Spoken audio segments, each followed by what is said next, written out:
I gotta pull one over on this guy. You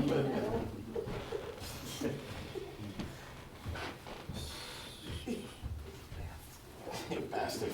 I'm sure one of you did at one point. I was thinking that story, I said, this is the story I have to tell him. Well, we gotta give a lot of credit to Tom. He was with them, basically lived together all the time, cooking for them, talking to them, bringing them to plays and concerts in the library and everything. And he was really the closest to them in the last couple of years. They're like roommates. And it was really good that they had each other, you know, to be with. And my father, after my mother died, you know, he was a little depressed, obviously, and it was good that we were with him, Tom. So I wrote up a little something. This day, I knew this day would come someday, but there's always someday in the future. Now here we are, and it seems unreal.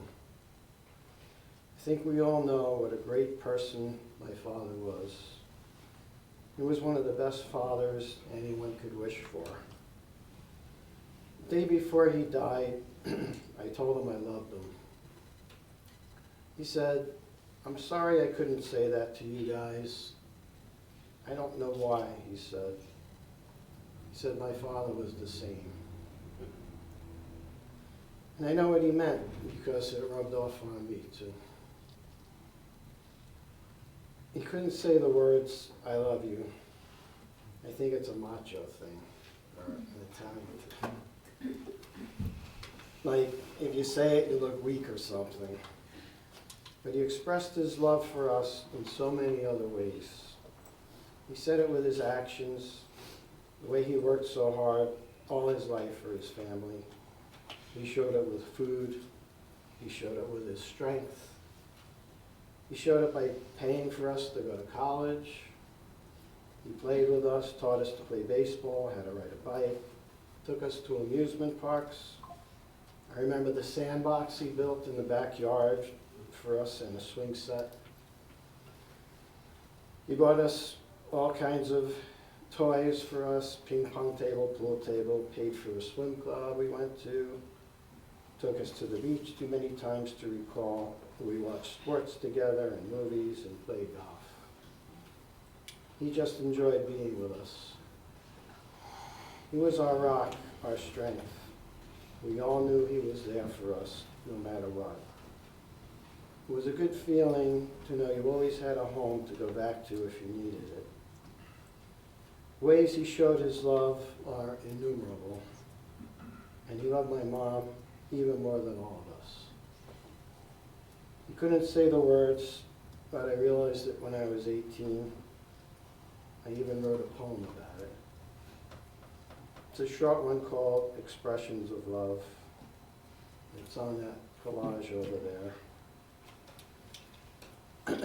I know how much he loved us, so all I want to say now is, Dad, I love you. We all do. We're all going to miss you. I hope there's a heaven somewhere, because if there is, I know his spirit is there with my mother, his parents, sister, and others. And they're all celebrating his return. So Shanti said to read the poem. If I can find it on here, I took a picture. It's called Expressions of Love. Expressions of love are vast as the sand. The look in your eye, the touch of a hand. The language of love may be small, perhaps grand. And at times, ones you love might just not understand. To love and be loved is happiness sure, for to live without love is pain to endure. But to know you are loved, and to love that one knows, is to thread a small needle, eyes closed. Thank you, Dad, for everything you've done.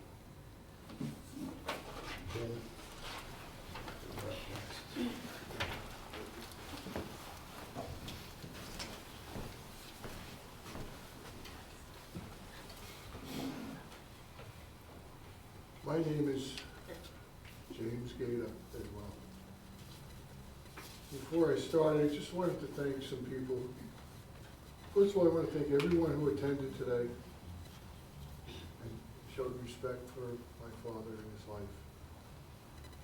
I'm here to celebrate his life, not his death. My brothers have said pretty much everything I was going to say, and I wanted it that way because they did a lot towards the end with him. I unfortunately was not able to be there. I was sick with the flu. And Tommy's amazing. The years that he spent with my parents, there's no words for the care he had for both of them. He loved them so much, much more than anyone here can imagine. And it's hurt him the most, I think, because he's been so close to them all those years. You know, we all have our lives, and sometimes we go our separate ways. But Tom was there. And John was there the last days, and Shanti and Robert and his wife. They were there the day he died. For some reason, God didn't want me to be there for that. But I just wanted to thank you guys all for that.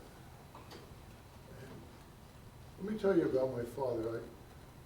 I was the firstborn, and I have memories. I didn't even have to put them into words, but when you're a little kid, your parents are like gods, and you believe everything they tell you. And you love your parents so much as a child. But you have no idea how much they love you until you're older and have your own child. And so my earliest memory of them was in Long Island when I was a baby. And my brother was born. And they told me not to go near him. And I took him out of the basket and put him on the bed. I got worried I was doing the wrong thing. And they yelled at me, "What did I tell you?" Thanks a lot, Jim. So I was, I was difficult. My mother had gotten new carpeting. And I don't remember this, but back then they had these fountain pens. Where you had to, put the pen in the ink and you had to lift that little metal piece and it would suck in the ink. So for some reason, my father had left it where a 2.5-year-old could get a hold of it. And the day after the carpeting was put in, guess what happened? I tripped. I don't remember it happening. They told me I was full of ink, the rug was full of ink. She spent all day. She went berserk. It never came out. It's still there, probably. One time I remember I was in my crib. I don't know if you remember these old wooden cribs, but there was a way you could unleash them and make it like a day bed. There was like hinges and you had to press certain things and it would come down. So they were yelling, arguing about something, I don't know what. And I was in my crib. Somehow figured out how to get out of the crib. And I go, can you guys be quiet? I'm like this, little kid. Will you guys be quiet? I'm trying to sleep. I said, how did you get out of bed? They would yell. So it's these little things that you remember when you're a child. I remember them, my father had to work 3 jobs to support us. He was just a school teacher back then, and that's the people of Long Island. He worked cleaning toilets as a janitor, and then in the summertime he worked at Jones's Beach. And he took us to the pool, and we went to see plays on the water. And he just took time with us. He took us to 110 Drive-In where they had the trains and the rides and the movies. And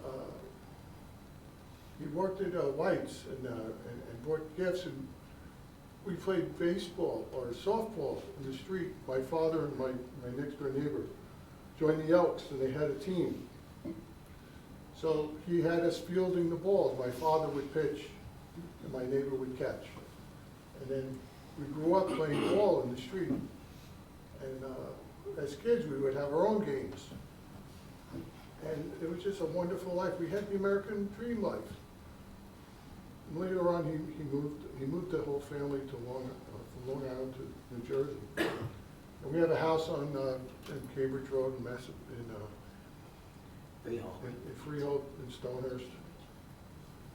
And that house, when we moved in, there were no trees. It used to be a potato farm there, and they took all the topsoil and they put it in the back of the yard. There was a big hill, and we would come in, it was all clay, and we would muck up the floor. My mother would go nuts. My father would take the strap like this. You guys do that one more time, you're all gonna get the strap. And while the house was being built, when I went to Brooklyn, but before I went to Brooklyn, one of his teachers would bring us over here to his work. Tommy talks about being a principal. I mean, I was sitting in his office, and this parade of problems would come in one after another. He was like Solomon, figuring out what to do immediately. I was in awe of him. I even started substituting in a school, and I wrote my name on the board. I have the same name as him. So somebody would always raise their hand. Are you ever in relation to the principal, Dr. Gaeta? I said, you might say so. I never had any trouble with that class. And nobody wanted to go to lunch or go to a bathroom. So it's these little memories. And, he couldn't say I love you, but his actions said it all. He sacrificed for us. When we were kids, we thought like my mother would give us things, but he would always want to save money because he had bills to pay. And he was the guy who said no. And we didn't understand that until we got older. And then we understood everything. And when I had my own daughter, and my second daughter, I knew what love was. When I cut the umbilical cord, there was a person who was part of me. And I'm a part of my family and my parents. And that, we're blood. And that, he's always going to be part of me. So he hasn't died. Only his container has died. His spirit is from God. The breath of life is from God himself. So I am convinced that he's in paradise with my mother.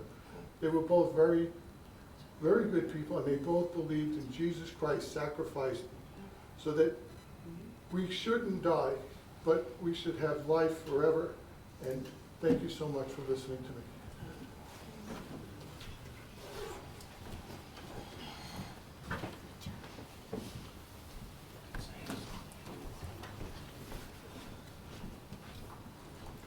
Thank you all for being here today. I am very lucky to say I had the best grandpa. Grandma and Grandpa had a long and happy marriage and raised a big, loving family. He's one of the most intelligent and well-respected men I've known. And he had so many stories, experiences, and advice to learn from. I love spending time with him at Sunday dinners, holidays, and celebrations. He cooked with love, and his dinners brought us all together. Nothing will ever compare to his cooking. I am very grateful that he was part of my life for all of these years. Grandpa, thank you for your service and for so many beautiful memories. We know you're with Grandma now. Love you always. Rest peacefully.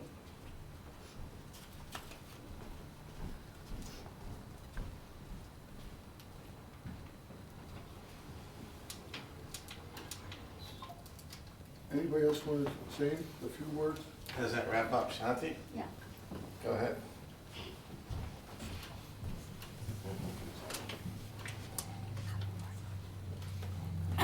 Everybody. I always, when I saw him, he always have a smile. And so I said to him, do you want a kiss first or a hug? He said, both. So he has his affection, he didn't show it. You have to show it to him first, and he responded. So I have a great connection with him in that way, but I always will love him forever. Those we love are never really lost to us, for their special love lives forever. My prayer today for all is that all human beings are happy and in peace, that all human beings are protected from harm, that all human beings will be protected and healthy, that all human beings will find God within and reach higher consciousness and unite with the light and the love who is perfect, and that unite with one universal creator God. The love is perfect, and that's what we have here together. The love of God is always with us.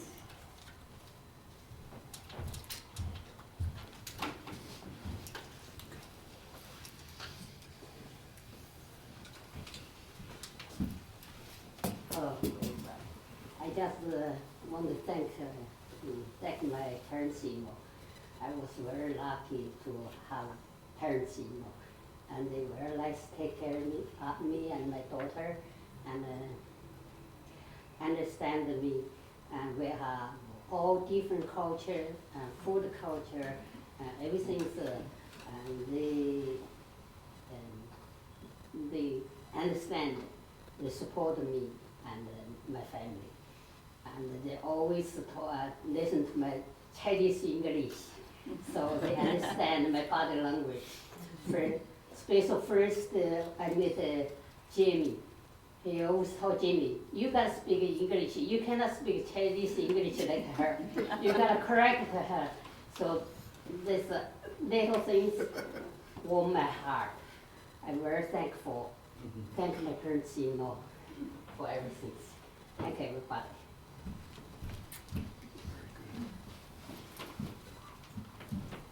Go ahead, Mike. Talk about Uncle Jimmy.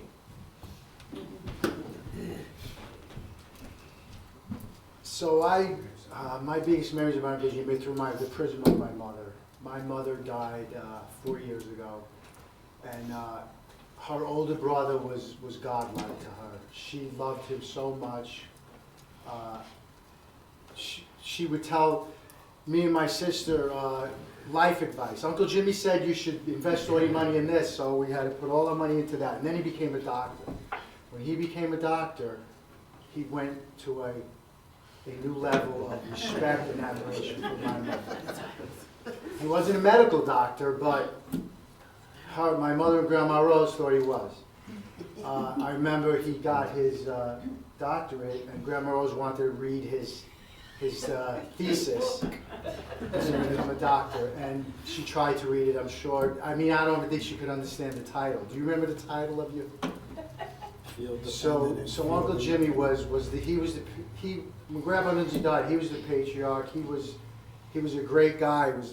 Everybody loved, everybody respected him. There were his 4 sons, me, my cousin Robert, 5 boys, and my poor sister, the only girl in the family.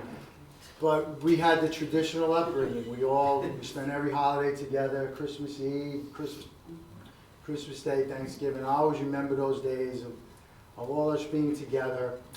And the one thing that, probably shouldn't tell this little story, but my mother used to love to repeat this story. So you know how when you're a parent, you have kids, people are always asking you, which of your children are your favorites? And you could never really answer that. Or you would ask my Uncle Jimmy, which of your sons are your favorites? And he would say, I hate them all equally. But it was with love. It was love. There's no way he hated them. He loved them more than anything. We all love him. We're certainly going to miss him. I remember when my mom was diagnosed with cancer in 1995. He was there for her, and it always made me feel better that her older brother was with her, taking her to the hospital when she was diagnosed. It was always a great feeling of comfort to know that Uncle Jimmy was there. And now he's not, but we go on, and that's just the way it is. But we're going to miss him. We love him. And I would also like to echo what everyone else said. Tommy was unbelievable. he really, like, you were his guardian angel, man. He was just like, you stepped up and have my respect forever. Thanks, Michael. So, miss your Uncle Jim, help you with Mom now. He is. May I say something? Sure, anybody can. I'm going to expound on what my brother said.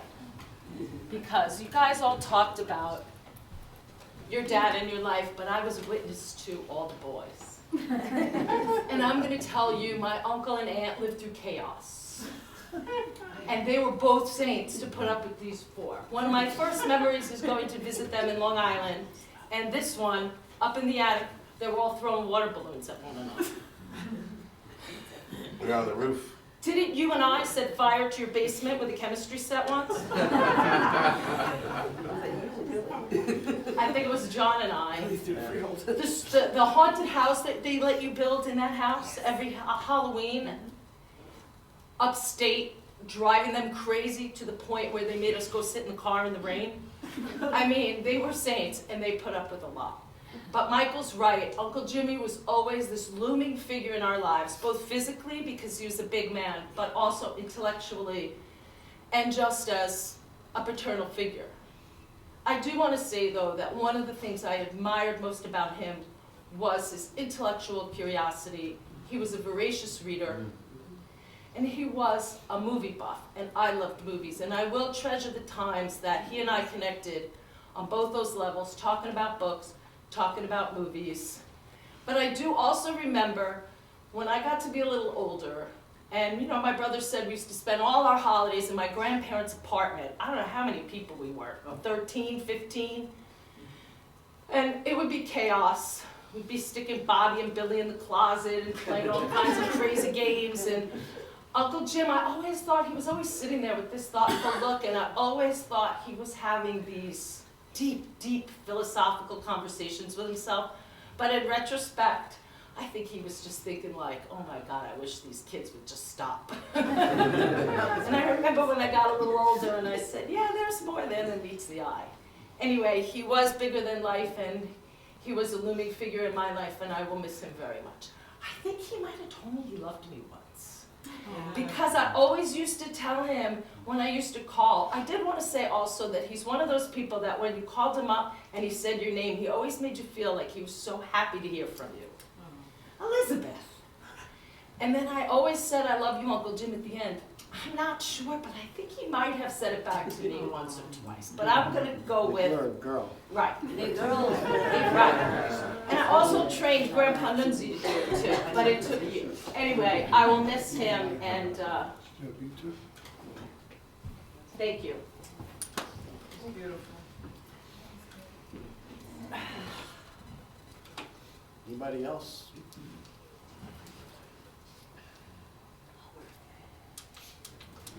Speak now or forever hold your peace. I gotta share one more story. You coming up, Robert? We want I'm gonna tell my story before Robert gets here, because this guy was known for his romance with my mother.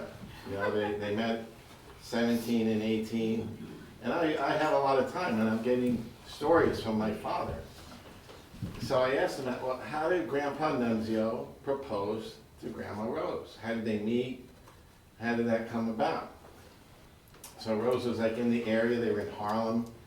Rose was living with Mary and the mother Victoria, and they all came from Italy. And the rest of the BCs were in Connecticut.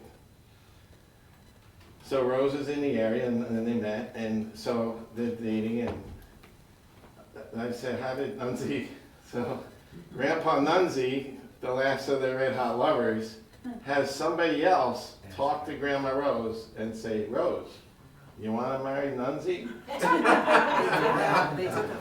It's like not the ring, you know, so that's my father's father. Now I'm asking my father, I said, Dad, how was it? You know, was it romantic? What did he do? And so they were in Prospect Park in Brooklyn on a date, and he showed her the ring. That was it. He just showed her the ring. He didn't say, You know, no speech, no TikTok. But it was a big improvement from the other generation. You gotta give him credit. Go ahead, Rob. I had to share that one. That's a good one. You want to marry Lindsay? Yeah. That's a good one. I don't have anything prepared, but Uncle Jimmy was a distinguished and great person. I'm honored to be here to speak about how great a man he was, how well loved he was, and how much I respected him. He, last few weeks we were privileged to be able to sit with him and hear stories about growing up in East Harlem and hear about things like what Tommy just described. So I feel honored. It was sacred and a privilege for me to be able to experience that. And you know, thinking back, Liz mentioned it, Michael mentioned it too, about our Christmases and Easters and that little apartment in Contello in Brooklyn. I don't know how we fit all those kids in. You were in the closet with And then, you know, playing Fictionary at your mom's house in Staten Island and Barclay. You know, everybody sitting around the table playing that game Fictionary where you made up the word, and you know, and he was always the professor, right? Because he was the doctor, so he came up with the greatest definitions for words that didn't exist. That was the game. You had to make up a word, and then what you had to decide whether the word was real or not. But if it was fake, you made up a definition for it. So, anyway, but it was fun playing that game with at your house and stuff. And you know, my father's not here today. His little brother. I wish he could have been. I'm sure if he was, you know, he'd be saying how much he misses his older brother growing up. I don't know if I'm eligible to speak on his behalf, but anyway, I will, whether he likes it or not. But anyway, I'm sure his heart is here, and he was very sad. He got to talk to him at least before he passed. But Uncle Jimmy called me the day before he passed, and he was still sentient and lucid. The last day he wasn't so great, but there are a lot of things. One of them was that he called me at work, and I'm like, oh, he's calling me at work, and he's in the hospital, he's in the ER. Calling me from the ER, and I'm covering the front desk at the hotel where I work, and I called him right back. And when I called him, he answered the phone, and he said, Robert, I just want you to know I love you. Think of me sometimes. Oh, wow. That's what he called to tell me. And I'm gonna cry. And I told him, I love you too, Uncle Jim, and I'm not just gonna think of you sometimes, I'm gonna think of you all the time. So, then I saw him the next day in the hospital, but he wasn't feeling as well. He was uncomfortable. You know, at that stage, you don't wanna really have people around, kind of, so he was not the Uncle Jimmy that we were talking to in the hospital, and had so much hope for the future still, you know. Yeah, that's when he signed his papers. Right. So he had kind of changed at that point. But, you know, we sat with him, watched an old movie with him. I said, I'm just going to sit here, I'm not going to talk. Just sit here, and we'll watch this old movie together. And I think he fell asleep, and I left. And I turned around to look back at him. This was the last thing he said to me. I turned around and looked back at him, and he yelled at me. He goes, get out of here. He didn't like that I turned around to look back, I think. So, you know, it's a part of life, and I'll miss him dearly. He was very good to me my time in Florida. These last few years we got together for holidays. It felt like old times. It really reminded me of being back in Brooklyn with the family, and I really appreciated that. It was very special to me. He'll be missed a lot. How many years were they married, Tom? 69. 69 years of marriage. Just missed it. Quite an accomplishment by today's standards, huh? To be married that long? Just wanted to point out how many years it was. What a long marriage. But they're together now, and they're young again. And they're playing Rummy Cube. Well, he's got to watch the Hallmark Channel movies now. So that's it. He's got to watch Hallmark with him there, yeah. He can't stand those. All right. Anyway, that's it for me. good. Thank you. Excuse me. What? Can I talk to you for a minute? What's that? Yes, the last day of John's father, you guys, he has a special moment for him to come, like what, 10 minutes before he passed away? Yeah. Yeah, we were John and I there at the room, and I felt somebody was missing. I told the nurse, I said, please keep this chair here. There is a third person coming. So she cleaned up the chair and was on. And Robert came in. As soon Robert came in, he started breathing. Just like he was waiting for you. He That's nice. really was waiting for him. Well, we prayed too. And then we start praying, and what? You did a prayer, John did a prayer, I did a prayer, and he left. But he was waiting for you. I know. Thank you. Thanks, everyone, for being here, especially. That's it. That's it. We don't have any, like, closing act. Yeah. Take pictures.